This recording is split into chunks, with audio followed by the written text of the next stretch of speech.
Photos, souvenirs, dossiers professionnels, mails, tout est désormais sur le web. Mais comment vos données personnelles sont-elles sécurisées? Une nouvelle réglementation vient d'entrer en vigueur, mais peut-elle suffire? On en parle avec un entrepreneur marnais spécialisé dans la protection des données. Vos boîtes mail sont sans doute inondées de ces messages depuis quelques jours. Le nouveau règlement général de protection des données impose de nouvelles pratiques aux entreprises. Nouvelles pratiques, nouvelles conditions générales de vente. L'objectif étant de protéger vos données personnelles. On en parle ce midi avec un entrepreneur spécialisé dans ce domaine, Laurent Brault. Bonjour, vous êtes dirigeant de la société marnaise MDK Solutions.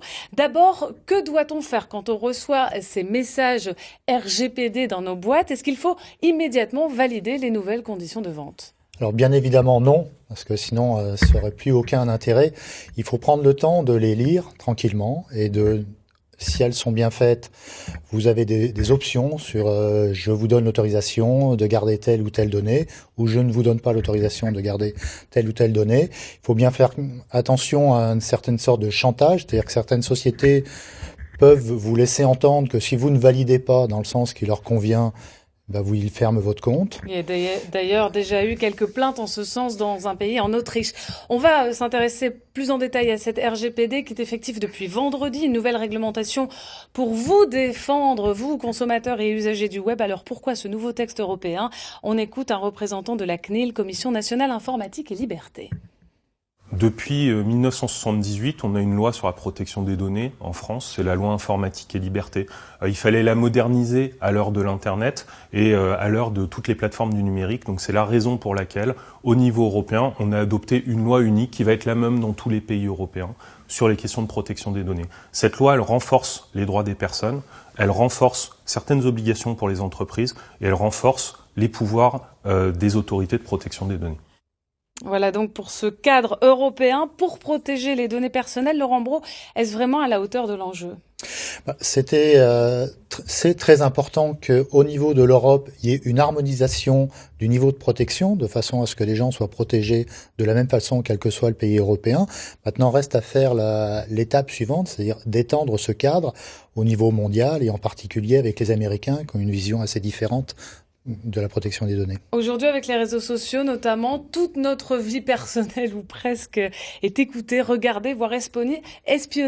Quels sont les risques très concrètement ? Alors, les réseaux sociaux, et j'intégrerai dedans les objets connectés, qui sont des formidables aspirateurs à données. Alors, les risques, on peut se dire, j'ai rien à cacher, je ne risque rien. On a quand même un exemple majeur qui est ressorti, c'est comment Donald Trump a réussi à se faire élire, entre autres, grâce en exploitant les données personnelles qu'il a pu avoir via les comptes Facebook, pour passer des messages très ciblés à des populations très ciblées.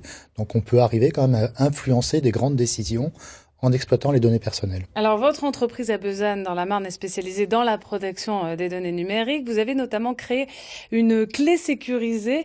Quel genre de clients sont des paranoïaques ?